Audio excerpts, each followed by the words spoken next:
मा, मानव विकास की 4 संकल्पना है, 4 अप्रोचेज ऑफ ह्यूमन डेवलपमेंट, जिसमें सबसे पहली आय उपागम इनकम अप्रोच। ये सबसे पुरानी धारणाएं।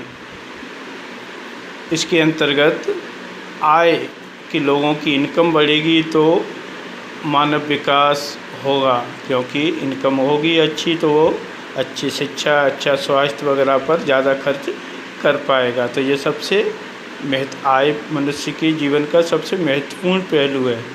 तो ये सबसे पहली अवधारणा थी। दूसरी उपागम कल्याण उपागम वेलफेयर अप्रोच। इसमें सरकार को लोगों के कल्याण हेतु शिक्षा, स्वास्थ्य, सुरक्षा सुविधाओं पर अधिक खर्च करना सरकार की जिम्मेदारी इसमें बताई गई। इसमें व्यक्तियों को नकारात्मक कि उनकी भूमिका कम है, सरकार की इसमें भूमिका ज़्यादा। सरकार को इन चीज़ों पर, लोगों के कल्याण पर ज़्यादा इन्वेस्टमेंट, ज़्यादा निवेश करना चाहिए और लोगों को ये सुविधाएं उपलब्ध करवानी चाहिए। तो ये कल्याण उपागम या वेलफेयर अप्रोच के ही आती है, जिसमें लोगों के कल्याण पर सरकार के द्वारा ज़्यादा खर्च किया जाए।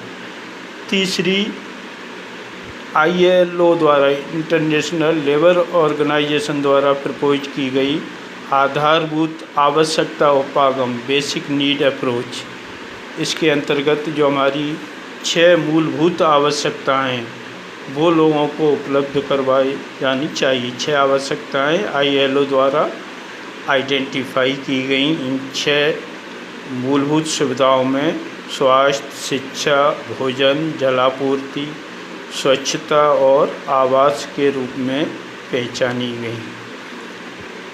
चौथी अप्रोच जो अमर्त्य द्वारा प्रस्तावित की गई क्षमता उपागम कैपेबिलिटी अप्रोच, जिसमें मनुष्य की क्षमताओं का विकास, कैपेसिटी बढ़े, जिससे स्वास्थ्य, शिक्षा और संसाधन तक उसकी पहुंच हो।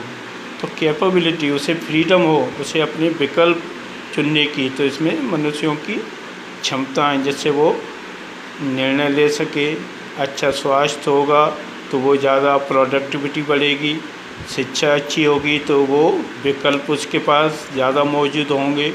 तो क्षमताएं कैसे बढ़ें? तो मानव विकास में उसके पास क्षमताओं का विकास हो, उसके द्वारा वो अपना योगदान दे सके। तो उसके पास उसमें फ्रीडम जितनी ज़्यादा मिलेंगी, उसकी चॉइस, विकल्प उसके पास मौजूद रहेंगे। तो ये कैपेबिलिटी या क्षमता उपागम के अंतर्गत रखी गई।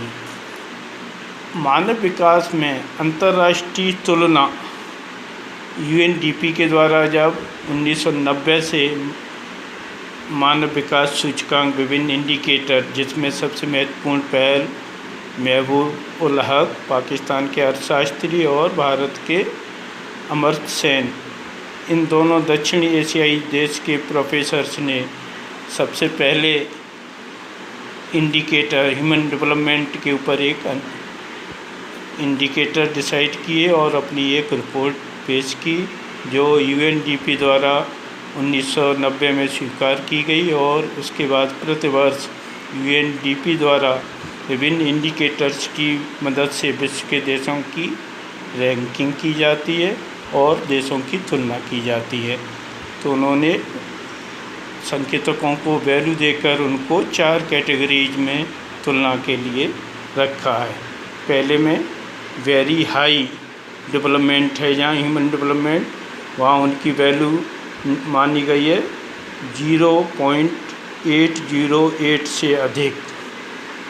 ऐसे देशों की संख्या 49 है जो इस श्रेणी में आते हैं, सबसे हाई डेवलपमेंट है या ह्यूमन डेवलपमेंट। दूसरी उच्च अधिक, जो 0.7 से 0.507 तक, इस श्रेणी में 53 देश आते हैं।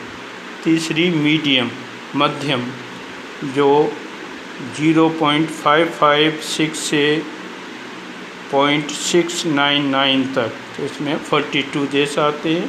और चौथी लास्ट निम्न लो, डेवलपमेंट वाले देश, जिसमें 0.55 से कम वैल्यू वाले देश आते हैं, इनकी संख्या 43 है। तो इस तरह विश्व के देशों की तुलना इस ह्यूमन डेवलपमेंट इंडेक्स की वैल्यू जो 0 से लेके 1 तक रखी गई है, उसमें के आधार पर यह आकलन किया गया है। धन्यवाद।